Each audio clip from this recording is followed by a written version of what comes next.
అందరికీ నమస్కారం. ఇప్పుడే అందిన వార్త. కాలేజీ బస్సుకి అగ్ని ప్రమాదం, 30 మంది విద్యార్థుల ప్రాణాలు.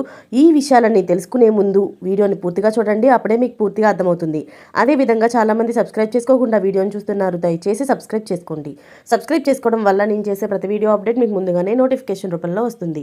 అదేవిధంగా లైక్ చేయడం మర్చిపోతున్నారు, దయచేసి లైక్ చేయండి. లైక్ చేయడం వల్ల ఇటువంటి ఇంపార్టెంట్ ఇన్ఫర్మేషన్ చాలామందికి రీచ్ చేసిన వాళ్ళు అవుతాం. ఇక లేట్ చేయకుండా వీడియోలోకి వెళ్ళిపోదాం. బాపట్ల జిల్లాలో దగ్ధమైంది ఓ కాలేజీ బస్సు. ఈ ప్రమాదం జరిగినప్పుడు మొత్తం 30 మంది విద్యార్థులు ఉన్నారు. ఈ సంఘటన వివరాలు ఇలా ఉన్నాయి. బాపట్ల జిల్లా కాలేజీలోని బస్సుకు ఒక ప్రమాదం జరిగింది. బాపట్ల జిల్లా చెరుకుపల్లి మండలం గూడవల్లి వద్ద షార్ట్ సర్క్యూట్తో ఓ కాలేజీ బస్సు దగ్ధమైంది. రేపల్లె IREF నర్సింగ్ కాలేజీకి చెందిన బస్సుగా పోలీసులు గుర్తించారు. రేపల్లె నుంచి గుంటూరుకు విద్యార్థులు పరీక్షల నిమిత్తం వేస్తుండగా ఆ అగ్ని ప్రమాదం జరిగింది. ఇక ఈ ఘటన సమయంలో బస్సులో మొత్తం 30 మంది విద్యార్థులు ఉన్నారు. బస్సుకు మంటలు అంటుకోగానే ఒక్కసారిగా కిందకి దిగేశారు.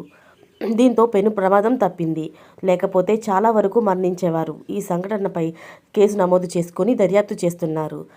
విద్యార్థులకు ఏమీ కాకపోవడంతో అందరూ ఊపిరి పీల్చుకున్నారు. ఇలాంటి లేటెస్ట్ అప్డేట్స్ అన్నీ మీరు ముందుగానే పొందాలి అనుకుంటే ఛానల్ని సబ్స్క్రైబ్ చేసుకోండి. Thanks for watching friends.